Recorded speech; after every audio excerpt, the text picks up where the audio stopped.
வணக்கம். மீண்டும் பத்திரிகைகளோடு சந்திப்பதில் மகிழ்ச்சி. என்றும் தாயகத்திலிருந்து வெளியாகி இருக்கும் உதயன் விளம்பரி தினக்குரல் மற்றும் ஈழநாடு பத்திரிகைகளோடு உங்களை சந்திக்கப் போகின்றோம். இன்றைய தினம் 30ஆம் தேதி ஜனவரி மாதம் 2025ஆம் ஆண்டு வியாழக்கிழமை. இந்த நாள் உங்கள் எல்லோருக்குமே பாதுகாப்பான இனிய நல்லதொரு நாளாக அமையட்டும். இலங்கையை பொறுத்தவரையிலே, குறிப்பாக தமிழர் பிரதேசத்தை பொறுத்தவரையிலே மிக முக்கியமான நாளாக இந்த நாள் இருக்கிறது. காரணம், நீண்ட காலமாக தமிழ் மக்களுக்காக தன்னுடைய நேரத்தை செலவு செய்திருக்கக்கூடிய, தன்னுடைய உழைப்பை செலவு செய்திருக்கக்கூடிய ஒருவருடைய இன்று இறுதி நாளாக நேற்றைய தினம் இருந்திருக்கிறது. அவருடைய இறப்பு தொடர்பாக அறிவித்திருக்கக்கூடிய ஒரு நாளாக இன்றைய நாள் இருக்கிறது. அது மாவை சேனாதிராஜா அவர்கள் மாவை மறைந்தார் என்கின்ற தலைப்போடு தினக்குரல் பத்திரிகையில் அவருடைய மறைவு செய்தியாக்கப்பட்டிருக்கிறது. அதே நேரத்திலே உதயன் பத்திரிகையிலே தமிழரசின் மூத்த தலைவர் மாவை சேனாதிராஜா நேற்று காலமானார் என்கின்ற விடயம் சொல்லப்பட்டிருக்கிறது. அதாவது இலங்கை தமிழரசு கட்சியின் மூத்த தலைவரும் நாடாளுமன்ற உறுப்பினருமான முன்னாள் நாடாளுமன்ற உறுப்பினருமான மாவை சேனாதிராஜா, வயது அவருக்கு 83, சில பத்திரிகைகளிலே 82 என குறிப்பிடப்பட்டிருக்கிறது. அவர் 1942ஆம் ஆண்டு பிறந்திருக்கிறார். எனவே அவர் பிறந்திருக்கக்கூடிய மாத அடிப்படையிலே 82 மற்றும் 83 வயதுகள் பத்திரிகைகளிலே குறிப்பிடப்பட்டிருக்கிறது.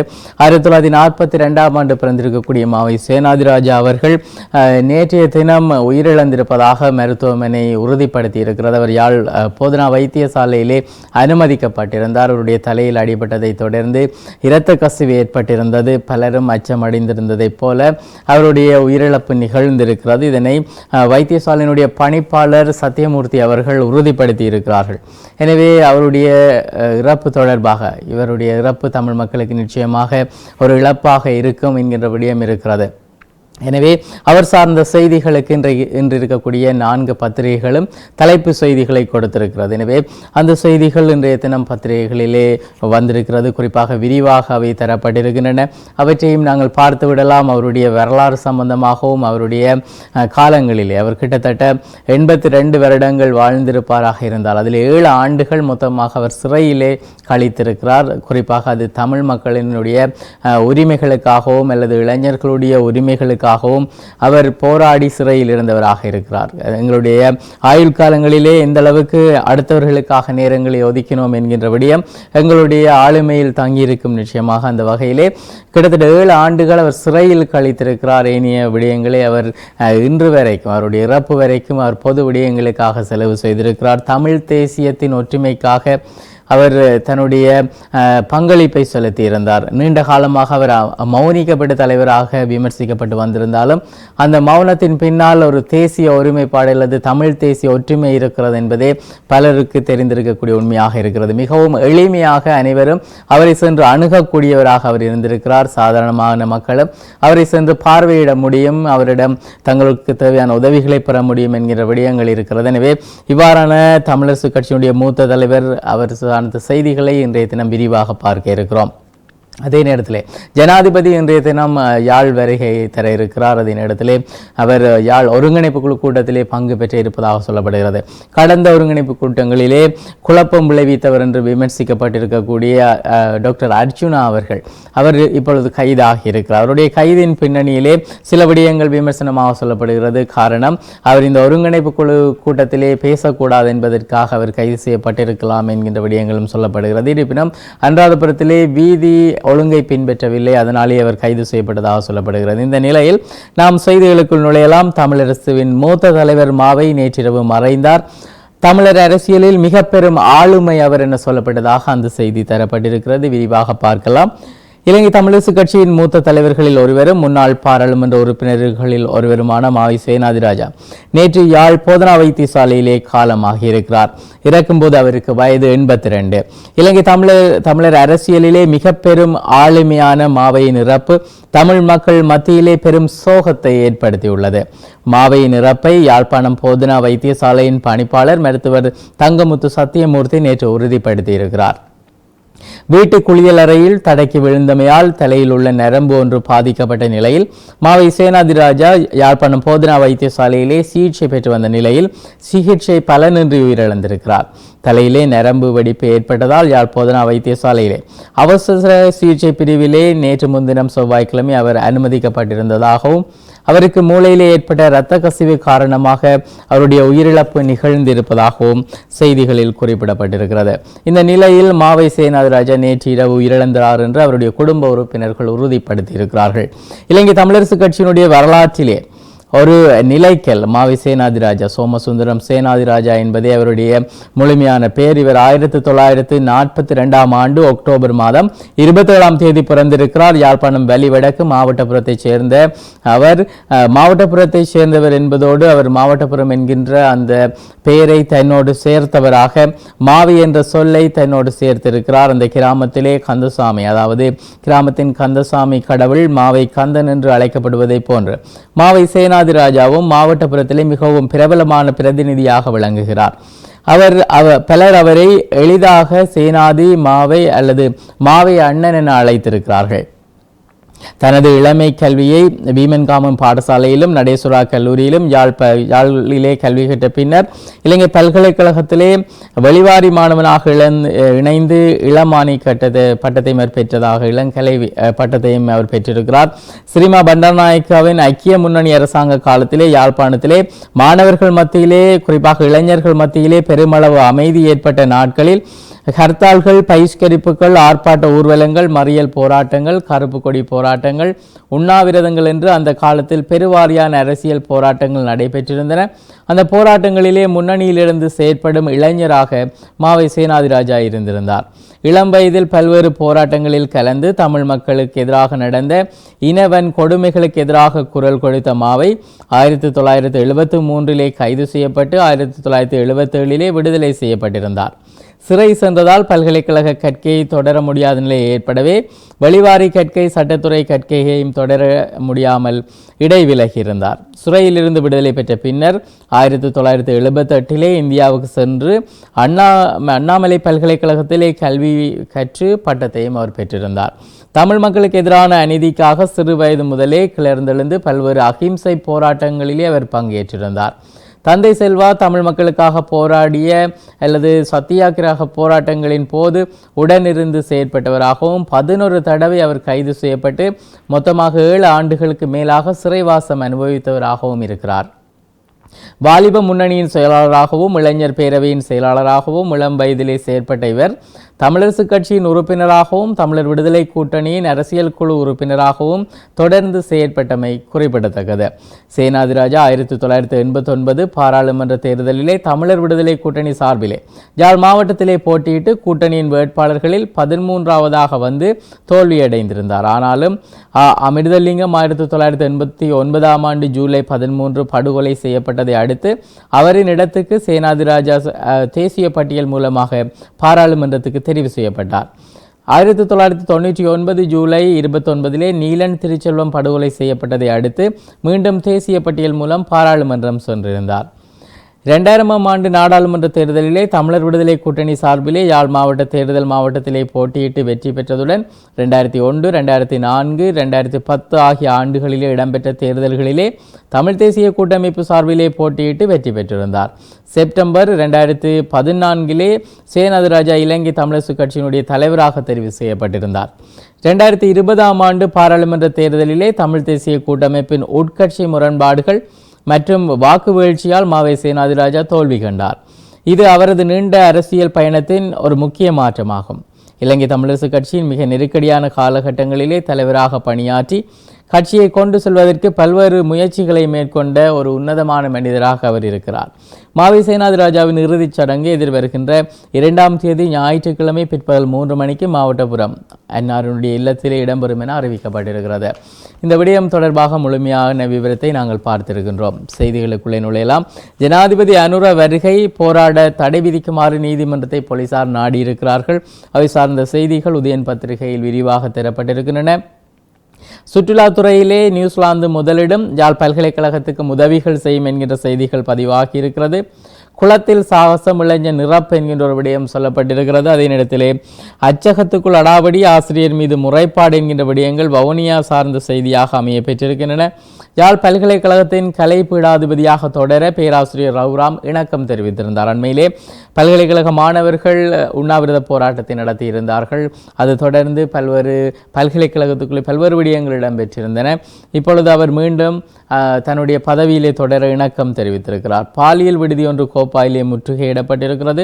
சிறுமி உட்பட 3 கைதாகி இருக்கிற விடயம் உதயன் பத்திரிகையின் முன்பக்கத்தில் பதிவாகி இருக்கிறது. 5க்கும் மேற்பட்ட கொள்ளை, பாடசாலை மாணவன் 6 மாத மறுவாழ்வில் என்கின்ற ஒரு விடயம் சொல்லப்பட்டிருக்கிறது. கோப்பாய் பகுதியிலே 5க்கும் மேற்பட்ட கொள்ளைகளிலே அவர் சம்பந்தப்பட்டதாக சொல்லப்பட்டிருக்கிறது.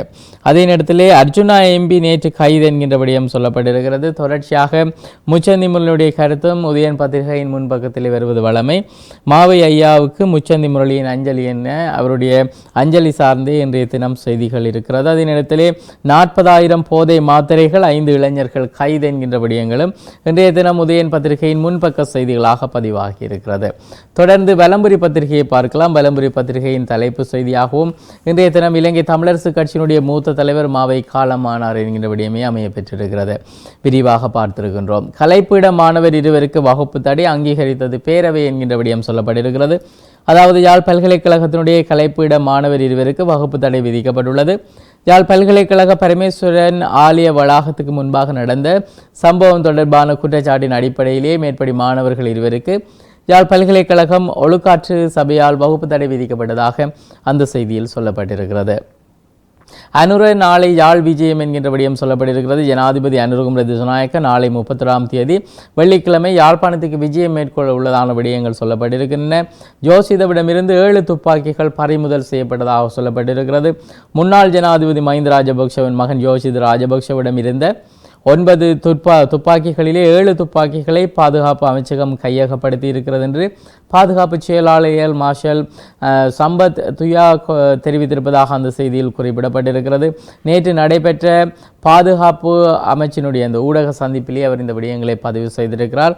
மேலும் 2 துப்பாக்கிகள் வைத்திருப்பதற்கான காரணங்கள் கண்டறியப்படும் எனவும் சொல்லப்பட்டிருக்கிறது. இதுவரை 9 துப்பாக்கிகள் எதற்காக வழங்கப்பட்டது என்கின்ற விடயங்களும் ஆராயப்படும் எனவும் சொல்லப்பட்டிருக்கிறது. பிப்ரவரி 5ஆம் தேதி பாராளுமன்றம் கூடுகிறது என்கின்ற செய்திகள் பார்க்க முடிகிறது. அதே நேரத்திலே விரிவுரைகள் இன்று வழமைக்கு என்கின்ற செய்திகளும் தரப்பட்டிருக்கின்றன. கிளிநொச்சி பெரிய குளத்திலே இளம் குடும்பஸ்தர் நேற்று சடலமாக மீட்கப்பட்டிருக்கிறார். கிளிநொச்சி கண்டாவளை பெரிய குளத்திலே நேற்று பகல் குளிக்க சென்ற இளம் குடும்பஸ்தர் ஒருவர் சடலமாக மீட்கப்பட்டிருக்கிறார். இதில் பெரியகுளம் கண்டாவளையைச் சேர்ந்த கணேசமூர்த்தி ரமேஷ் வயது 33 என்கின்ற 2 பிள்ளைகளின் தந்தையை இவ்வாறு சடலமாக மீட்கப்பட்டிருக்கிறார். அர்ஜுனா எம்பி கைது என்கின்ற ஒரு விடயம் புகைப்படத்தோடு கூடிய செய்தியாக தரப்பட்டிருக்கிறது. யாழ்ப்பாணம் மாவட்டத்தினுடைய பாராளுமன்ற உறுப்பினர் மருத்துவர் ராமநாதன் அர்ஜுனா சாவச்சேரியில் வைத்து நேற்று பிற்பகல் அனுராதபுரம் போலீசாரால் கைது செய்யப்பட்டதாக அந்த செய்தியில் குறிப்பிடப்பட்டிருக்கிறது. பொறுப்புக்கூறல் விடயத்தில் முன்னேற்றம் ஏற்படவில்லை. இலங்கை அரசாங்கம் தொடர்பிலே யாழில் பிரித்தானிய அமைச்சர் தெரிவித்திருக்கக்கூடிய விடயம் தரப்பட்டிருக்கிறது. கிளிநொச்சியிலே குளவிக்கொட்டுக்கு இலக்கான 15 பேர் தர்மபுரம் வைத்தியசாலையில் அனுமதிக்கப்பட்டிருக்கிறார்கள். அவை சார்ந்த விடயங்கள் முன்பக்கத்தில் பதிவாகி இருக்கிறது. வலமுறை பத்திரிகையின் முன்பக்க செய்திகளாக இவை அமைய பெற்றிருக்கின்றன. உட்பக்க செய்திகளிலே ஜனாதிபதியின் யாழ் விஜயத்தின் போது போராட்டம் நடத்த கோரி போலீசாரால் மனு தாக்கல் செய்யப்பட்டிருக்கிறது.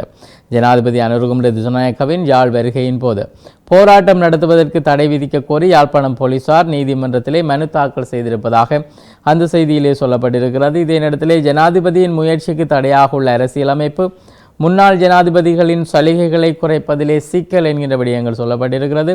இதே நேரத்திலே பசில் ராஜபக்ஷ நாட்டுக்கு திரும்ப இருப்பதான விடயங்கள் சொல்லப்பட்டிருக்கிறது.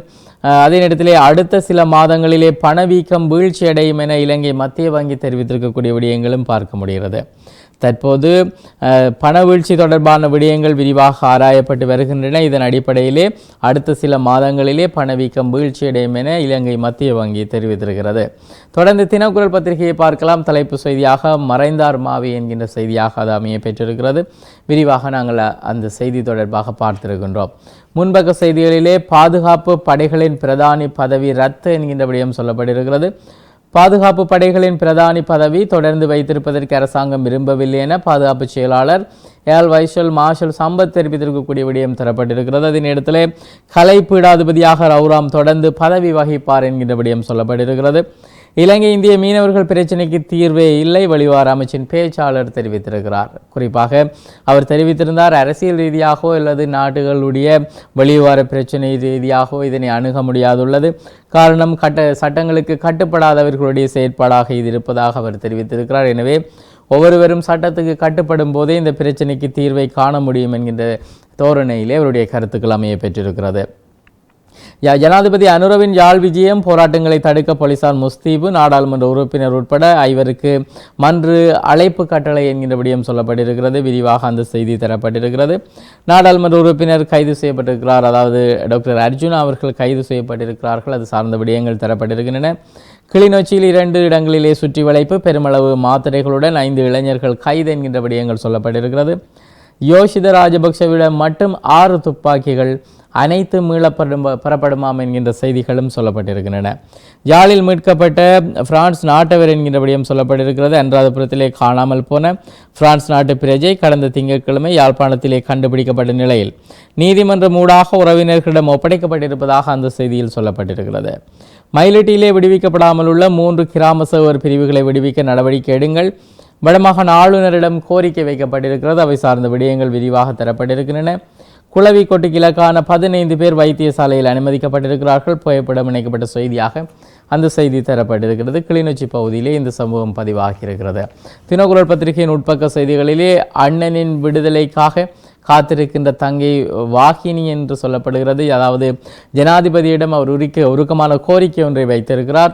30 ஆண்டுகளாக சிறையில் இருக்கும் அரசியல் கைதியான எனது அண்ணனை இம்முறை சுதந்திர தினத்திலாவது விடுவியுங்கள் என அரசியல் கைதியான விக்னேஸ்வரன் பத்மநாபனின் சகோதரி வாகினி ஜனாதிபதியிடம் கண்ணீர் மல்க கோரிக்கை விடுத்திருப்பதாக அந்த செய்தியிலே சொல்லப்பட்டிருக்கிறது. குறிப்பாக சுதந்திர தினங்களை அனுமிக்கின்ற போது ஜனாதிபதிகளுடைய வருகைகள் யாழ்ப்பாணத்துக்கு இருக்கின்ற போது உறவுகள் தங்களுடைய உறவுகளை விடுவிக்குமாறு கோரிக்கொள்வார்கள். அதிலே ஒரு சில உறவுகளுடைய கோரிக்கை விசேடமாக பார்க்கப்படும். அந்த கோரிக்கை அந்த சுதந்திர தினத்திலே நிறைவேற்றப்படும். இது வழமையாக இடம்பெற்று வந்திருக்கக்கூடிய விடயங்கள். இந்த தடவையும் ஜனாதிபதி யாழ் வருகிறார். இந்த நேரத்திலே இந்த தங்கியினுடைய உருக்கமான கோரிக்கை முன்வைக்கப்பட இருக்கிறது. எனவே இந்த சுதந்திர தினத்தில் அவர் விடுவிக்கப்படுவார் என நாங்களும் நம்பிக்கையோடு எதிர்பார்த்திருக்கிறோம். இதே நேரத்திலே போக்குவரத்து சபை தலைவர் ராஜினாமா என்கின்ற விடயம் சொல்லப்பட்டிருக்கிறது. இலங்கை போக்குவரத்து சபையின் தலைவராக இருந்திருக்கக்கூடியவர் இப்பொழுது பதவி ராஜினாமா செய்திருக்கக்கூடிய விடயங்கள் தரப்பட்டிருக்கின்றன. பல்கலைக்கழக மாணவி ஒருவர் கழுத்தறுத்து படுகொலை செய்யப்பட்டிருக்கிறார். தென்பகுதியிலே இந்த சம்பவம் பதிவாகி இருக்கிறது. ரத்தினபுரியில் தனது வீட்டில் சமைத்துக் கொண்டிருந்த பல்கலைக்கழக மாணவி ஒருவரை பின்னால் இருந்து வந்த நபர் கழுத்தறுத்து கொலை செய்திருப்பதாக போலீசார் தெரிவித்திருக்கிறார்கள். இந்த சம்பவத்தின் போது களனி பல்கலைக்கழகத்திலே கல்வி கற்கின்ற 29 வயதுடைய மாணவி ஒருவரே உயிரிழந்திருக்கிறார். குறித்த சம்பவம் தொடர்பாக செய்தி விரிவாக தரப்பட்டிருக்கிறது. அதே நேரத்திலே ஈழநாடு பத்திரிகையை பார்க்கலாம். அதே செய்தி குறிப்பாக தமிழரசு கட்சியினுடைய மூத்த தலைவர் மாவை நேற்றிரவு மறைந்தார் என்கின்ற விடயம் தரப்பட்டிருக்கிறது. அவை தொடர்பாக நாங்கள் விரிவான செய்தியை பார்த்திருக்கின்றோம். ஜனாதிபதியின் யாழ் வருகையின் போது போராட்டம் நடத்த தடை கோரி வழக்கு தாக்கல் செய்யப்பட்டிருக்கிறது. வேலையேற்றப்பட்டதார்கள் போராட்டம் நடத்த காத்திருந்தார்கள். அதனிடத்திலே காணாமல் போனவர்களுடைய உறவுகள், அரசியல் கைதிகளுடைய உறவுகள் என பலரும் போராட்டங்கள் நடத்துவது வழமை ஜனாதிபதியின் வருகையின் போது. எனவே முன்கூட்டிய தடை பெற கோரி அங்கே வழக்கு தாக்கல் செய்யப்பட்டிருக்கிறது. லாஃப் எரிவாயு விலை குறையும் என்கின்ற ஒரு எதிர்பார்ப்பு முன்வைக்கப்பட்டிருக்கிறது. அதே நேரத்திலே வடக்கு மாகாண வேலையேற்றப்பட்டதாரிகள் யாழ்ப்பாணத்தில் நேற்றும் போராட்டம் என்கின்ற விடயங்கள் புகைப்படத்தோடு கூடிய செய்திகளாக தரப்பட்டிருக்கின்றன. யாழ் பல்கலைக்கழக ஆசிரியர் சங்கத்தின் பரிந்துரைகளை நிறைவேற்ற அங்கீகாரம், துணைவேந்தர் ஸ்ரீ சத்குணராஜா தகவல் என்கின்ற விடயம் சொல்லப்பட்டிருக்கிறது. ஜோஷித ராஜபக்சவிடம் 7 துப்பாக்கிகள் கைப்பற்றப்பட்டிருக்கக்கூடிய விடயங்கள் தரப்பட்டிருக்கின்றன. தமிழக மீனவர்கள் வாழ்வாதாரத்தை உறுதி செய்து யாழ்ப்பாண மீனவர்களுக்கு எந்தவித பாதிப்பும் இல்லாத தீர்வு, மீனவர் பிரச்சினை தொடர்பிலே தமிழ்நாட்டு காங்கிரஸ் யோசனை என்கின்ற விடயங்கள் சொல்லப்பட்டிருக்கின்றன. ஈழநாடு பத்திரிகையின் முன்பக்க செய்திகளாக அவை அமைய பெற்றிருக்கின்றன. உட்பக்க செய்திகளிலே துப்பாக்கிச் சூட்டில் 2 இந்திய மீனவர்கள் காயம், இந்திய வெளிவார அமைச்சர் கடும் எதிர்ப்பு தெரிவித்திருக்கிறது. நேற்றைய பத்திரிகைகளிலே இவை அதிகளவாக நாங்கள் இந்த விடயங்களுக்கு முக்கியத்துவம் கொடுத்து பார்த்திருந்தோம். 40,000 போதை மாத்திரைகளோடு 5 இளைஞர்கள் நேற்று கைதாகி இருக்கிறார்கள். யாழ் போதைப்பொருள் தடுப்பு பிரிவு இந்த அதிரடி நடவடிக்கையை மேற்கொண்டிருக்கிறது. இந்திய மீனவர்கள் எல்லை தாண்டுவதே அனர்த்தங்களுக்கு வழிவகுக்கிறது, அமைச்சர் சந்திரசேகரன் தெரிவித்திருக்கிறார். முன்னாள் ஜனாதிபதிகளுக்கான சலுகைகள் குறைக்க முடியாது, அரசியலமைப்பில் மாற்றங்கள் ஏற்படுத்தாமல் இந்த விடயங்களை செய்ய முடியாது. எனவே தற்போதைய ஜனாதிபதிக்கு முன்னாள் ஜனாதிபதிகளுடைய சலுகைகளிலே கை வைப்பதற்கு இந்த அரசியல் அமைப்பு தடையாக இருப்பதாக சொல்லப்படுகிறது. அதனிடத்திலே அத்தியாவசிய அத்தியாவசிய பொருட்களுடைய விலை வரம்புகள் வெளியிடப்பட்டிருக்கிறது. அவை சார்ந்த விடயங்கள் விரிவாக தரப்பட்டிருக்கின்றன. இதற்கமைய வெள்ளை முட்டையினுடைய விலை 28 ரூபா முதல் 35 ரூபா வரையுமே விற்பனை செய்ய முடியும். இதற்கு அதிகமாக விற்பனை செய்யும் பட்சத்திலே அதற்குரிய நடவடிக்கைகளை எடுத்துக்கொள்ள முடியும். 400 கிராம் பால்மா பாக்கெட்டின் விலை 870 ரூபா முதல் 1000 ரூபா வரைக்கும், 1 கிலோ கோதுமை மா 155 தொடக்கம் 163 வரைக்கும் நிர்ணயிக்கப்பட்டிருக்கிறது. அத்துடன் 1 கிலோ கிராம் வெள்ளை சீனி 228 தொடக்கம் 245 ரூபாவுக்கு இடைப்பட்ட விலையிலே விற்பனை செய்யப்பட வேண்டும். 1 கிலோ கிராம் பருப்பு 275 தொடக்கம் 293 ரூபா வரைக்கும் விற்பனை செய்யலாம். 1 கிலோ கிராம் இறக்குமதி செய்யப்பட்ட உருளைக்கிழங்கு 160 ரூபா முதல் 180 ரூபா வரைக்குமே விற்பனை செய்ய முடியும். எனவே இவ்வாறு ஒரு பட்டியலே தரப்பட்டிருக்கிறது. எனவே இந்த நிர்ணய விலைகள் தொடர்பாக தெரிந்து வைத்துக்கொண்டு பயன் பெற்றுக்கொள்ள முடியும். இன்றைய பத்திரிகைகளில் வெளிவந்திருக்கக்கூடிய முக்கியமான செய்திகளை தந்து விடைபெறுகின்றோம். விடைபெறும் நான் ஹோஸ்டோ, என்னுடைய கலையகத்திலே சிவம் அவர்கள் இணைந்திருக்கிறார். மீண்டும் பத்திரிகைகளோடு உங்களை சந்திக்கிறோம். நன்றி.